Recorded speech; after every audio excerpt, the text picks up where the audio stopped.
자, 2강 한번 보도록 하겠습니다. 자, 2강은 2014년도 이제 홍익대학교 이제 문제가 되겠습니다. 먼저 한번 볼까요? 자, 논제에서 문제 요구사항부터 한번 분석을 해보죠. 재심은 다에서 밑줄 친 신경제, 새로운 경제 체제가 출현하게 된 뭐를? 원인을 어디서 찾아야 돼? 다 본문에서 찾아 서술하시오 라고 했습니다. 먼저. 그러니까 이게 1번 첫 번째 요구사항이에요. 자, 그 다음에 두 번째 요구사항. 다의 내용이 재심은 가와 나의 견해에 대해서 갖는 의미를 논하시오. 그러니까 사실 두 번째 요구사항이 조금 애매해요. 조금 와닿질 않는데 이게 무슨 소린가. 근데 만약에 자 봐. 문제 요구사항이 약간 와닿지를 않잖아? 그러면 그냥 곧바로 재심문을 읽어야 돼요. 재심문부터 파악해야 됩니다. 그러면 뭔지 좀 감이 올 거예요. 자, 재심은 다의 내용이 있어요. 다의 내용은 자 미리 얘기하는 건데 재심은 다의 내용은 그냥 일종의 설명문입니다. 그러니까 레고사에 대한 얘기죠. 우리가 좋아하는 그 레고 블럭에 대한 얘기인데 자, 그 내용이 재심은 가와 나의 견해. 그러니까 가와 나의 견해라 그랬으니까 가와 나의 견해는 일종의 주장이잖아요. 그죠? 주장. 어떤 주장이나 뭐 논거, 근거에 대해서 갖는 의미를 논하시오라고 했습니다. 그러니까 여기서 말하는 의미는 여러 가지로 해석될 수 있는데 여러 가지의 의미를 말 그대로 이 의미라는 단어가 여러 의미를 담고 있는데 이 문제에서는 다의 설명에 대해서 혹은 다의 현상에 대해서 가와 나가 어떤 견해를 말하겠는가 혹은 어떻게 해석될 수 있는가에 대한 얘기죠. 자, 그러면 이렇게 됩니다. 자, 결국 두 번째 요구사항은 이렇게 해석하시면 돼요. 먼저 재심은 다의 내용을 먼저 요약하고 분석을 해 놔야 되겠죠. 먼저 요약하고 분석을 해 놓으면 자, 여기에 대해서 자, 재심은 가의 견해로 봤을 때, 즉 가의 관점에서 봤을 때 이것이 어떻게 설명될 수 있는가 혹은 어떻게 해석이 될 수 있는가의 문제가 될 것이고 자, 마찬가지죠. 나의 관점에서 봤을 때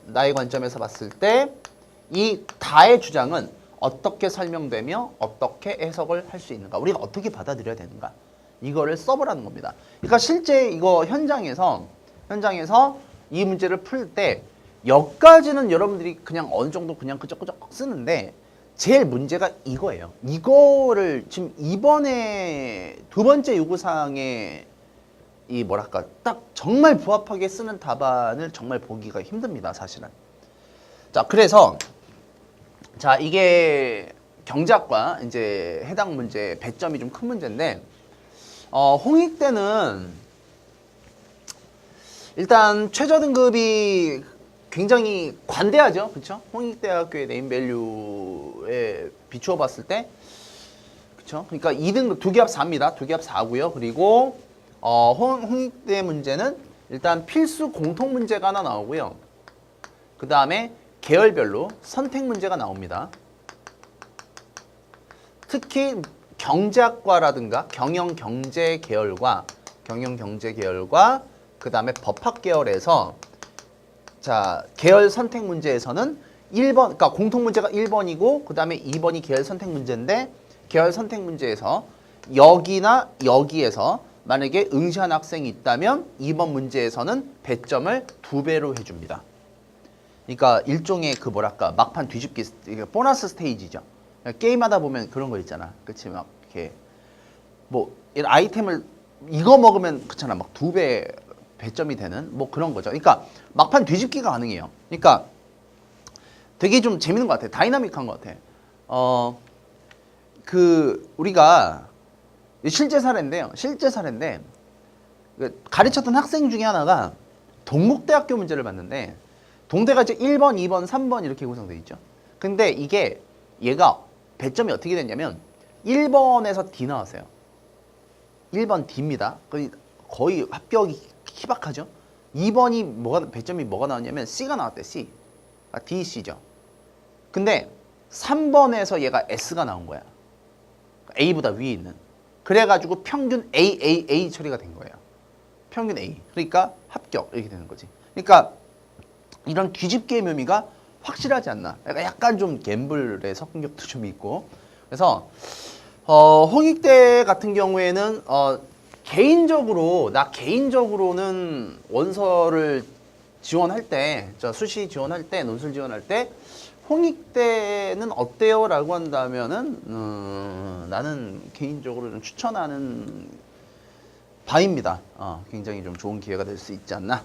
자, 다 문제가 쉽다는 건 아니에요. 문제가 쉬운 게 아니라 난이도의 문제가 아니라 경쟁률 차원에서 그다음에 최저 측면에서 괜찮다. 좀 해볼 만하다. 자, 이런 얘기를 좀 해주고 싶습니다. 자, 그래서 한번 내용 한번 보죠. 자, 논제 분석. 자, 요거 두 개요. 자, 이제 그러면 제시문 보죠. 자, 공공이 소유하는 자원들이 있대요. 자, 이걸 뭐라고 하냐면 이제 공유 자원인데 개인이나 단체에 의하여 여러 가지 목적을 위해 중복적으로 사용된다. 누구도 자원에 대한 독점적 권리는 없으며 누구도 같은 용도로 사용하거나 비함적 용도로 사용하는 것을 막을 수 없답니다. 자, 공유 자원이라고 벌써 해놨죠. 자, 그냥 이게 공유 자원이에요. 이러한 본성 때문에 모든 이에게 속하며 누구에게 속하지 않는다. 자, 이 말이 좀 어렵죠. 여기 좀 어렵죠. 자, 쉽게 말해서 뭐냐면 공유 자원은 소유권이 있다 없다. 없다는 얘기입니다. 소유권이 불분명하다 그 얘기입니다. 자, 보시면 어떤 자원이라고 하는 거를 나눌 때는요. 알아놔야 돼. 이거는 상식이야. 알아놔야 돼. 자, 배경 지식도 같이 정리한다 그랬어. 분명히. 자, 자원의 성격을 나눌 때 이게 공공재냐 아니면은 말 그대로 이제 민간재, 사유재산이냐. 자, 이렇게 나눌 수도 있고요. 이렇게 나눌 수도 있고. 자, 아니면은 자원의 성격을 나눌 때 말 그대로 경제재냐 그 다음에 자유재냐 이렇게 나눌 수도 있습니다. 경제재라는 건 뭐냐면 시장에서 거래가 된다는 얘기고요. 자유재는 시장에서 거래가 안 된다는 얘기입니다. 거래가 왜 안 되냐면 쉽게 말해서 희소성이 없어서 그래요. 희소하다하고 희귀한 건 다르지. 자, 여러분들 거울을 보세요. 지금 거울을 보면 여러분들 얼굴이 희귀해 아니면 희소해? 희소한 거예요? 희귀한 거예요? 얼굴은? 얼굴이 희소하다라고 안 해요. 네 얼굴은 희귀한 거야. 이렇게 생긴 애가 드물거든. 근데 희소하다는 거는 뭐냐면요. 이 세상에 존재하는 수량도 얼마 없지만 이것을 찾는 사람이 별로 없을 때입니다. 그러니까 희소성을 띠는 거죠. 그러니까 사실은 자유재라고 하는 건 희소성이 없는 거예요. 찾는 사람이 없는 거예요. 아무리 그것의 가치가 어떻든지 간에. 자, 그러면 이거를 기준으로 볼 때 보통 자원의 성격을 분석할 수가 있는데 자, 세 가지가 있습니다. 하나가 뭐냐면 자, 일단 배제성이라는 게 있어요. 자, 배제성이란 건 뭐냐면 대가를 치르지 아니하면 이용할 수 없는 거를 말합니다. 쉽게 말해서 배제성이 있다 없다로 나뉜다라고 했을 때 배제성이 있다는 건 값을 치르지 않으면 이용하지 못한다는 얘기예요. 그러니까 유료야 무료야? 유료. 그치? 자, 배제성이 없어. 대가를 치르지 않아도 이용할 수 있다는 얘기지? 그럼 뭐야? 무료. 이렇게 되는 거지. 이해됐죠? 그 다음에 또 뭐가 있냐면 경합성이라는 게 있어요. 경합성이 뭐냐면 진짜 쉽게 후려쳐서 얘기하면 경합성이라는 거는 자원이 고갈될 우려가 있다 그 얘기예요. 고갈될 수 있다, 가능하다 그 얘기입니다. 원래 정확한 의미는 뭐냐면 누군가가 자원을 이용했을 때 다른 사람이 이용할 수 없게 되는 걸 경합성이라고 그래요. 다른 사람의 이용이 또 다른 사람의 이용을 제한하는 성향. 그러니까 차가 막힐 때 경합성이 있는 겁니다. 차가 많이 들어오면 차가 막히잖아. 그치? 내가 만약에 아이스크림 먹고 싶었어. 그래서 돼지바가 있는데 슈퍼마켓 돼지바가 10개 있는데 내가 8개를 사재기했다? 그럼 다음 사람은 이걸 많이 못 먹게 되잖아. 뭐 이런 게 경합성이에요. 그 다음에 또 하나가 뭐냐면 무임승차 가능성이라는 게 있어요. 그러니까 무임승차성은 쉽게 말해서 이거라고 생각해 주면 돼요. 대가를 치르지 않은 사람도 슬쩍 올라타서 이용할 수 있는 것. 그러니까 가령 예를 들어서 외국인들이 우리나라에 놀러 왔을 때 공용 화장실을 쓴다든가 뭐 이런 거 있죠. 우리나라 세금 안 내잖아 걔네들이. 그렇지? 뭐 대략 그런 건데 이 공유 자원은 일단 기본적으로 공유 자원이라고 하는 거는 자, 소유권이 불분명하다 그랬죠. 지금 제시문에서 나와 있잖아. 모든 이익에 속한데 모든 사람이 쓸 수 있어. 그 얘기야. 동시에 누구에게도 속하지 않는데 무슨 얘기야? 소유권이 없어. 그런 얘기예요. 그러면 공유자원은 자 보시면 배제성 있어요 없어요? 배제성 있어 없어? 배제성이 없지. 무슨 배제성이 있어? 그렇잖아. 돈을 내는 게 아닌데 한강의 물고기 생각해봐. 한강의 물고기. 옛날에 내가 한동안 진짜 잠깐 낚시라는 거에 재미 들렸을 때 한강 가서 물고기 많이 잡았거든요. 불법이에요. 불법인데 잉어 많이 잡았어. 근데 내가 잉어를 거기서 많이 잡으면 누군가한테 돈 주고 사는 게 아니잖아. 그러니까 배제성이 없지. 근데 내가 많이 잡으면 다른 사람이 못 잡죠. 그러니까 경합성이 있어 없어? 있죠. 그러니까 소유권도 불분명하고 배제성이 없어. 누구나 이용할 수 있어. 소유권이 없으니까 당연히. 그렇지? 근데 경합성은 있어. 내가 쓰면 다른 사람이 못 쓸 수도 있다. 그러니까 어떻게 돼? 고갈돼요. 쉽게 고갈됩니다. 왜냐? 그러니까 소유권이 불분명하다는 건 개인 재산이 아니라는 건 기본적으로 이것을 아껴 쓸 만한 경제적 유인이 없다는 얘기예요. 자, 왜 가을 되면 왜 은행나무에서 미친 듯이 막 은행 막 주워가는 아줌마들 있잖아. 그치? 그 냄새 나는 그 은행 아니 그냥 한 봉다리 가져가는 게 아니에요. 막 무슨 쌀포대 같은 겁나 큰 거에다가 막 담아가잖아. 그치? 근데 그거 생각해봐. 그 은행나무 그 아줌마들 거 아니거든요.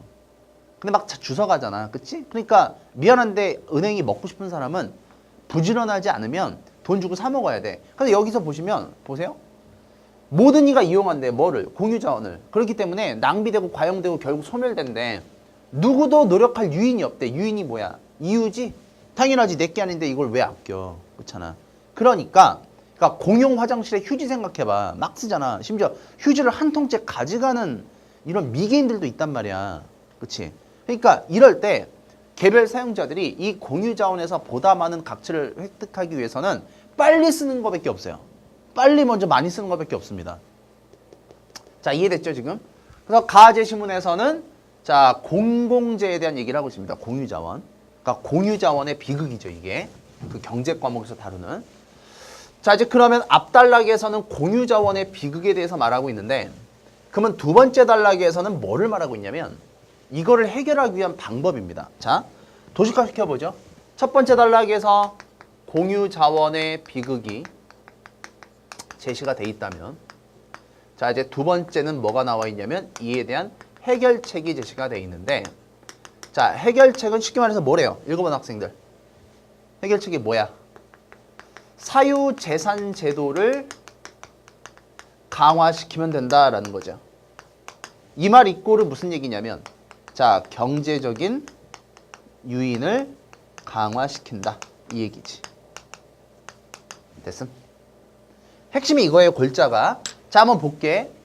그러나 사적 소유권 제도는 소유자들이 자원의 경제적 가치를 최대한 추구할 수 있도록 허용한답니다.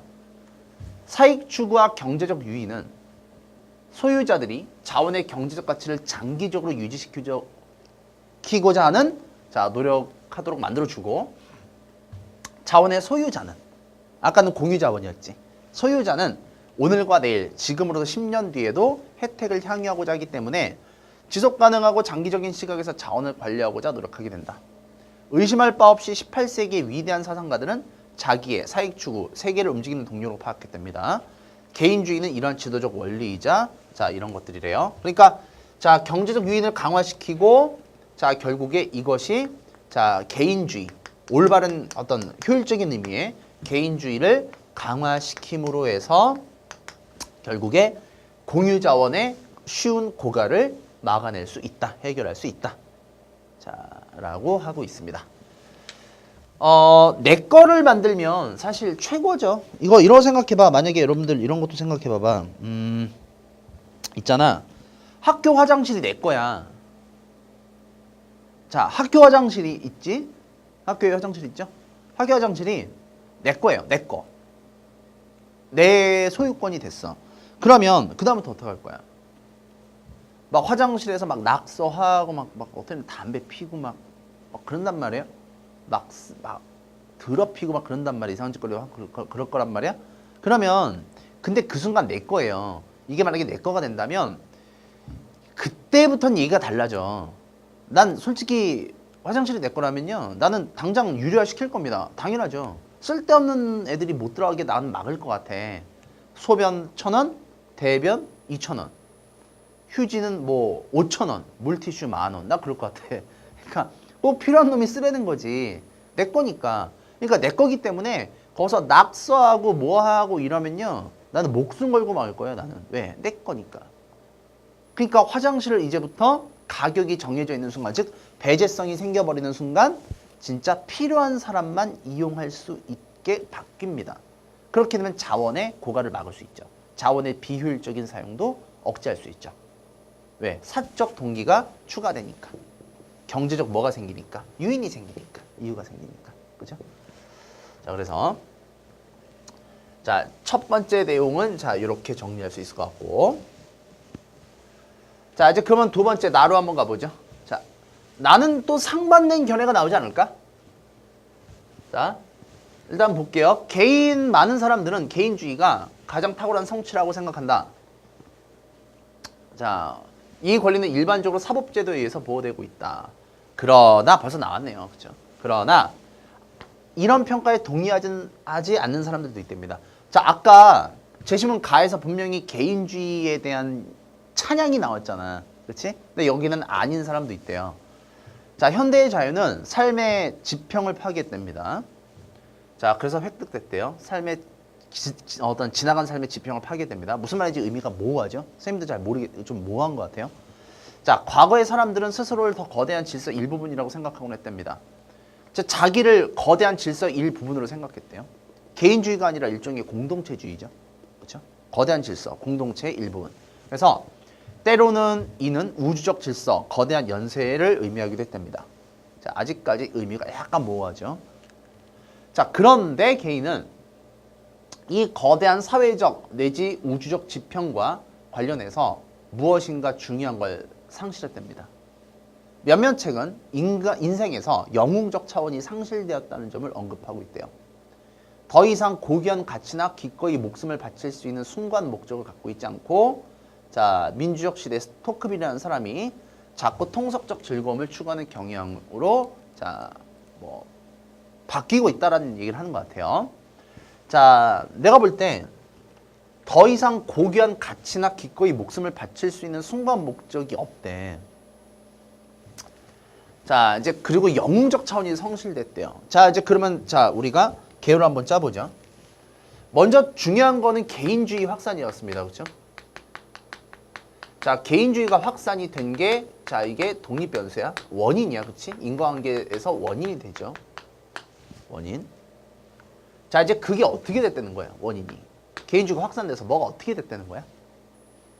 자, 다시 한번 보면은, 자, 지평을 파괴했고 연쇄를 의미한다 이렇게 돼 있죠. 근데 사실 이걸로 그대로 써봐야 의미가 없잖아. 그렇잖아. 삶의 지평을 자, 답안을 보면 이런 답안들이 많아요.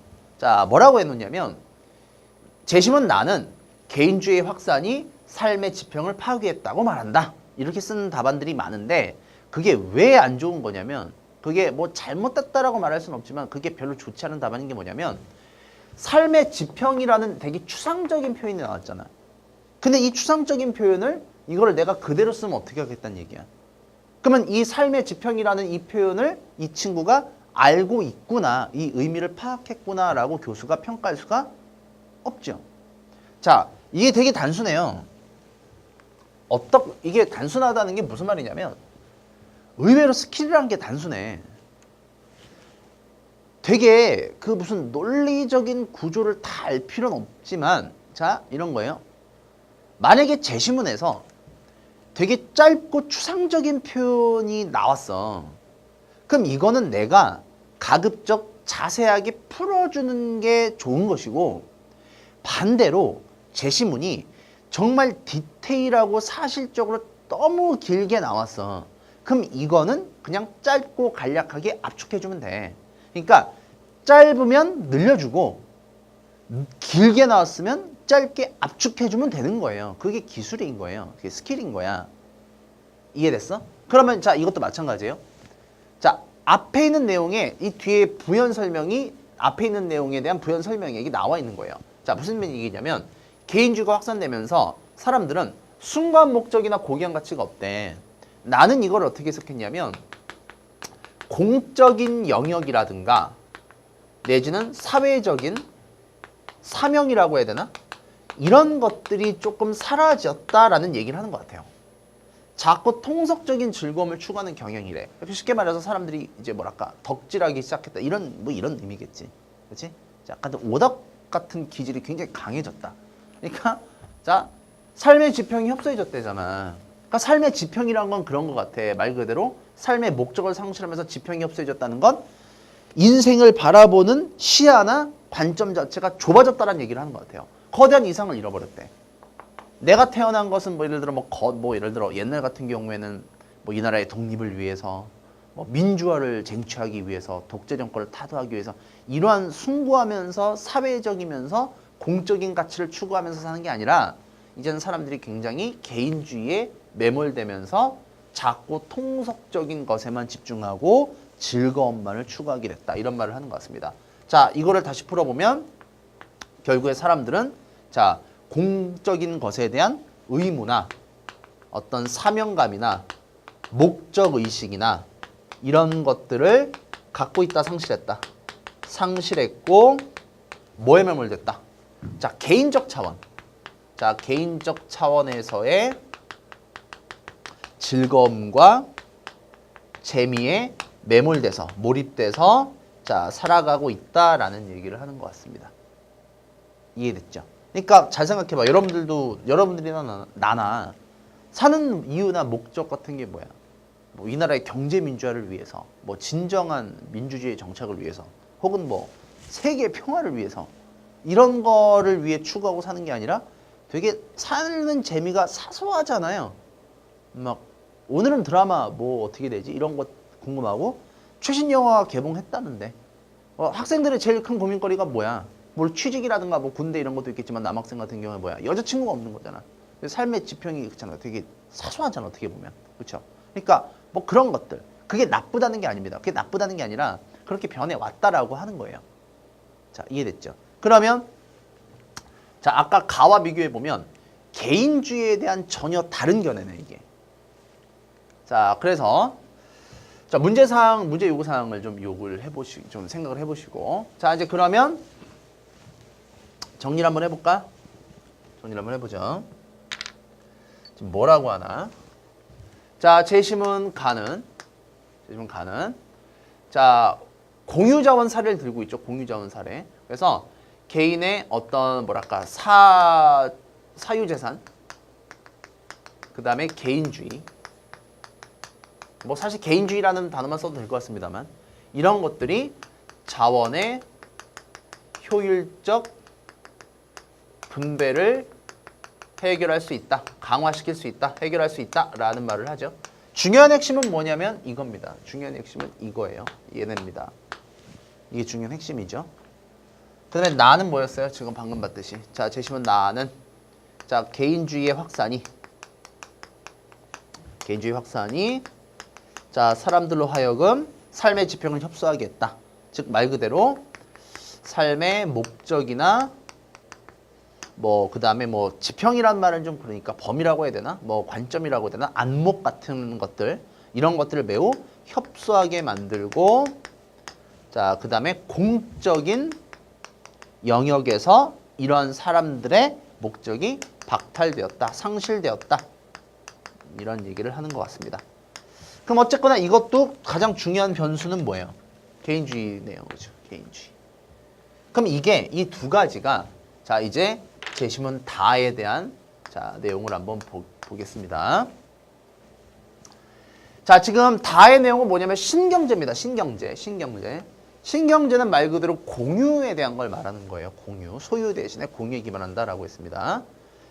자 근데 이게 이 신경제가 뭐냐면 소유 대신에 공유에 기반했다라고 돼 있죠. 근데 여기서 전체적으로 어떤 걸 파악할 수 있어야 되냐면 사유재산 제도가 완전히 없어진 게 아니에요. 사유재산 제도를 기반으로 해서 일부 자원에 대해서는 공유로 전환시킨다는 얘기예요. 자, 읽어보면 알겠지만 자, 자전거, 자동차, 드레스 이런 것들 바꾸었으면 된답니다. 자, 이게 여러분들 이제 읽어봤다라는 전제에서 자, 이제 이런 얘기를 하는 거지.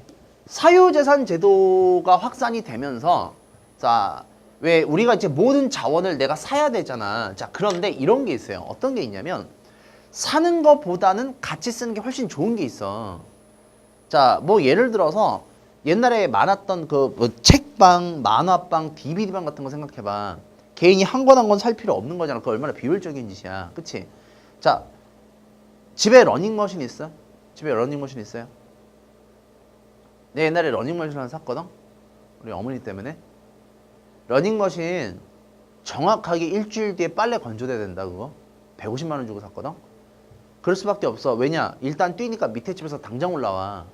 그리고 생각보다 안 뛰게 돼. 그걸 사느니 한 달에 뭐 한 10만 원 내고 헬스클럽 다니는 게 훨씬 저렴해. 요즘에 10만 원도 안 하더만. 그쵸? 자, 또 하나 뭐냐면 내가 현장에서도 똑같은 얘기를 했는데 학생들한테 그 남자들이요 되게 희한한 욕구라는 게 있어서 뭐 남자의 원초적인 여러 개의 욕구가 있대. 뭐 되게 굉장히 뭐 싸움을 잘하고 싶어하는 욕구, 그다음에 뭐 남들보다 잘생긴 이런 욕구도 있는데 또 하나가 뭐냐면 도구를 활용해서 뭔가 만드는 걸 되게 그런 원초적 욕구가 있대요. 그래서 이케아에 대한 분석을 할 때 그런 게 있었어 논문에서. 그러니까 이케아는 재료만 파는 거잖아. 가구를 조립하는 건 본인이 하는 거죠. 그러니까 아빠가 식탁도 조립하고 장롱을 조립하지. 그 다음에 거기에 대한 무한한 애정과 자부심이 생기는 거야. 그 물건에 대한. 맞지? 아빠가 조립했어. 이런 거. 본인이 사실 한 건 쥐뿔도 없는 건데. 근데 아무튼 간에 봐라. 남자들이 그런 욕구가 있어서요. 나도 마찬가지고 정말 쓸데없는 걸 사게 되거든. 그것 중에 대표적인 게 뭐냐면 공구 세트예요. 홈쇼핑에서 팔죠. 뭐든 다 고칠 수 있고 뭐든 다 만들 수, 이것만 있으면 완전 창조주가 될 수 있는 것처럼 이게 사게 돼. 그러니까 필요 없다는 건 나도 아는데 사게 돼. 근데 정말 그 공구를 쓰는 건 1년에 한 번, 두 번도 안 됩니다. 그쵸? 그러니까 그런 걸 사실 쓸 일이 없어. 근데 사는 거야. 근데 사유재산 제도가 지배하게 되면 이런 모든 것들을 다 개인이 하나하나 사야 되잖아. 그치? 그러니까 그게 얼마나 자원의 비효율적인 낭비냐라고 말을 하는 거예요. 이해됐어요? 그러니까 이런 거지. 차라리 이런 것들은 그냥 아파트 관리실에서 공유하는 게 낫지. 또 대표적인 시스템이 뭐냐면 자동차예요. 쏘카 들어봤나? 렌트카인데. 그러니까 말 그대로 이거는 어차피 자동차를 사놔봐야 지하철이랑 버스 타고 출퇴근하는 사람들은 필요가 없어. 어쩌다 주말마다 타는 거야. 주말에 차가 더럽게 막히죠. 그러니까 차라리 자동차를 그냥 택시는 좀 비싸니까 공유하자. 뭐 이런 개념들인 거죠. 그래서 자, 대략 이 신경제에 대한 내용이 대략 그런 겁니다. 서로 바꾸어 쓰면 된다. 자, 그래서 이게 자, 이 신경제가 등장한 원인을 봐야 되는데 그 원인은 뭐냐면 예전에는 불가능했는데 지금 이게 가능해. 왜 이게 가능해졌느냐? 라고 했을 때 자, 시스템을 좋아하지 않는다. 뭐 이렇게 쭉쭉쭉 하면서 없었고 자, 이렇게 보시면 여기 이 부분은 자, 사유재산제도의 좀 비효율적인 측면을 얘기하고 있습니다. 자, 이제 그러면서 자, 보시면 네트워크와 휴대전화의 시대가 도래했다라 그랬죠. 그렇죠? 효율성이 제고되고 자, 또 하나 연계가 심화됐다라 그랬죠. 자, 이 부분 있지. 결국에 이 부분이 원인이 되는 것 같아요. 자, 그래서 얘 매우 오래전부터 존재해 왔는데 자, 여행을 할 때 모든 도착지에 집을 사는 것은 아니듯이 그냥 방 하나를 빌리면 간단하듯이 자, 공유경제가 대부분 많았다. 그런데 사유재산 제도가 확산되면서 이 무렵부터 확산되면서 자, 굉장히 자원의 비효율적인 부분들이 나타나기 시작했다라는 말을 하는 것 같아요. 그래서 내가 했던 얘기들 헬스클럽, DVD, 영화 이런 것들을 얘기하고 있습니다. 그러면서 또 하나 얘기하는 게 뭐냐면 인터넷에 기반한 접근성에 착안하고 있다라고 되어 있네요. 자, 그러면 자, 다의 내용을 한번 압축을 해보죠. 자, 다의 내용. 자, 다의 내용은 결국에 지금 자, 공유경제, 공유를 기반으로 한 새로운 경제체제, 신경제체제가 자, 출현하게 되었는데 자, 이거의 원인은 뭐냐면 이거의 원인은 접근성의 강화라고 볼 수 있을 것 같아요. 접근성이 크게 강화가 되면서 이러한 것들이 가능해졌다. 근데 접근성은 어떻게 강화되었느냐?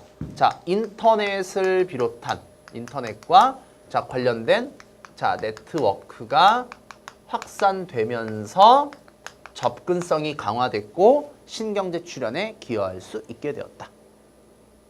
이해됐습니까? 그래서 이 신경제의 성격을 분석해 볼까?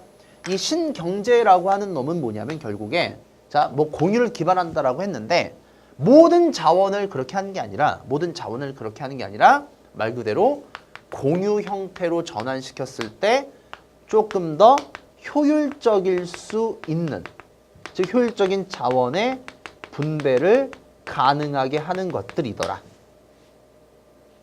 자, 이해할 수 있죠, 지금? 이해할 수 있죠? 그러니까 이게 지금 이쪽은 문제의 첫 번째 요구사항에 해당됩니다.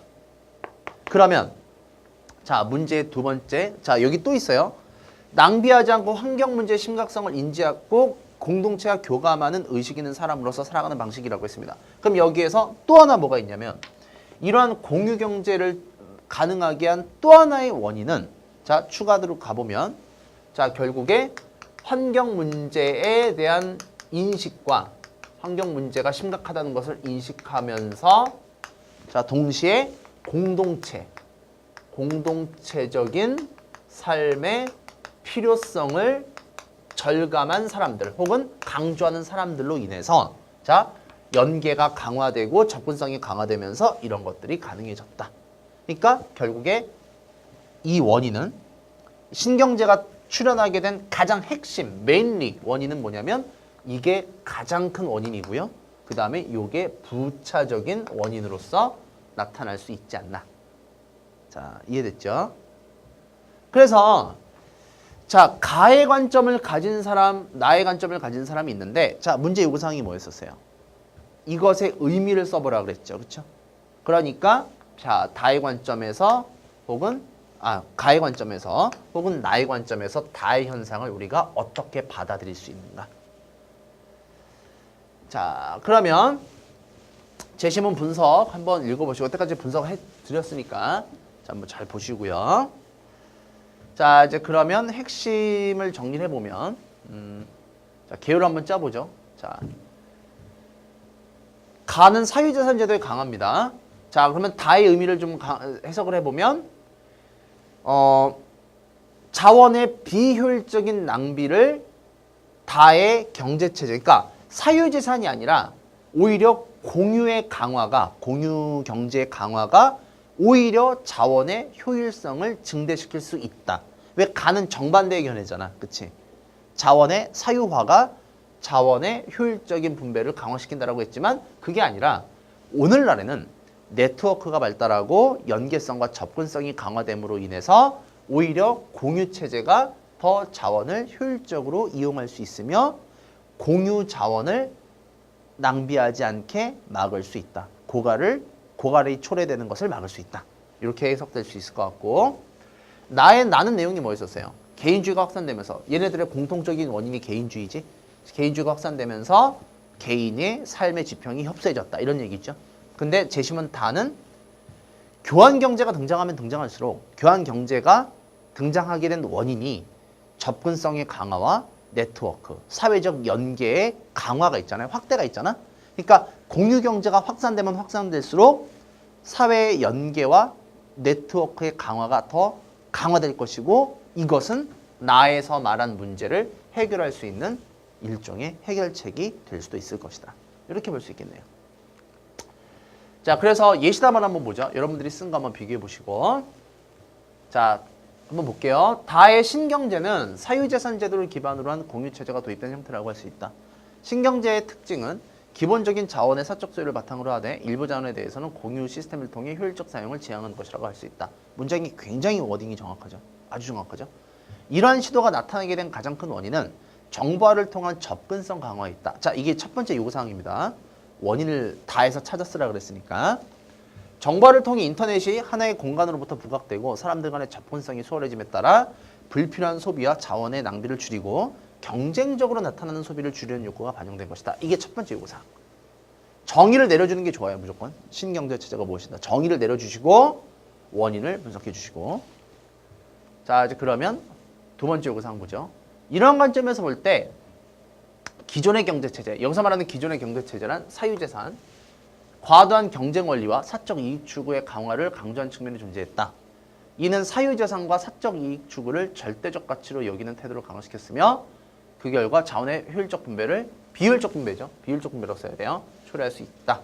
그러나 여러분들 책에는 좀 고쳐졌을 것이고 새롭게 등장한 경제체제는 재화의 공유 시스템을 통해 불필요한 소비를 억제하고 비효율적 자원 분배와 경쟁을 완화시켜 줄 수 있을 것이고 또한 인터넷 커뮤니티와 접근성이 강화는 자원의 공유를 활발하게 할 뿐만 아니라 기존의 개인주의적 사고와 태도를 약화시켜서 고립화된 사람들 간의 연계를 강화시켜 줄 수 있는 수단이 될 수 있을 것이며 이러한 점에서 볼 때 이러한 공유체제가 더욱 강화될 것으로 보여진다. 자, 여기까지가 의미를 해석한 것이다. 이렇게 보시면 되겠죠. 그래서